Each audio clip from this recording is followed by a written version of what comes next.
think I know what those helicopters are for, but I'm not going to say it. It sounds too much like I'm a fucking paranoid. I don't want to sound like that.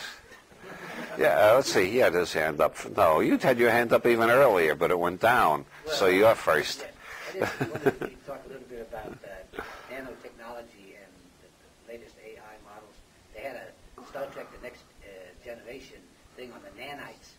Oh, yeah. I just wondered if you could speak to that just a little bit. Nanotechnology, computers the size of molecules. This is, the Japanese have a fantastic investment in that. Billions and billions of dollars. This country has a smaller investment in it, but there's a lot of research being done at UC Berkeley, at Stanford, MIT, and so on. Nanotechnology means we'll have computers the size of molecules sometime in the near future. And the implications of that are absolutely staggering. We can make copies of anything at a fantastic rate. From one redwood, we can make millions and millions of redwoods in 48 hours. And everything will become dirt cheap. The thing is, how can monopoly capitalism survive nanotechnology? It's an capitalism only survives by maintaining artificial scarcity. The way they keep agribusiness alive is by paying farmers not to grow food. Now, I'm accused of being a satirical writer. I don't know how that impression ever got out. But some people think my books contain satire.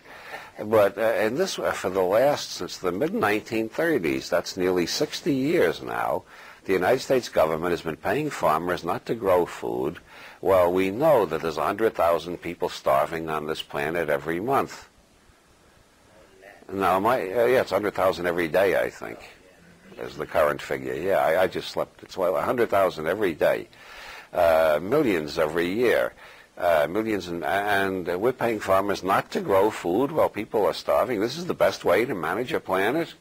Half the scientists in the United States up until last week, and probably even now, although the Cold War is over and they got less excuse for it, but up until the last I knew, half the scientists in this country were involved in weapons research, and what Bucky Fuller called the one great project of delivering more and more explosive power over longer and longer distances and shorter times to kill more and more people.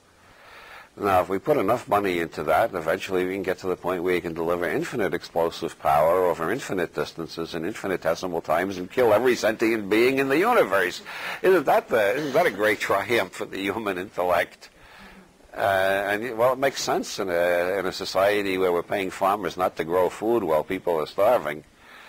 There's something crazy somewhere in this system. Sugar and caffeine. The whole system is wired and hostile and a little bit deranged. Nanotechnology will make everything dirt cheap, and they'll be paying people not to use nanotechnology for the first couple of decades.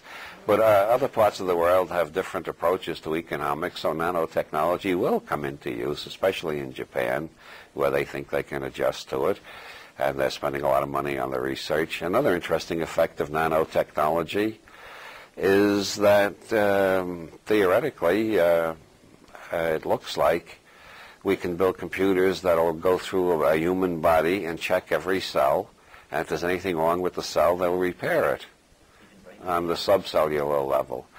It's been suggested that people in cryonic suspension can be revived by putting in these nanocomputers, which will correct all the cells that caused them to die and bring them back to life.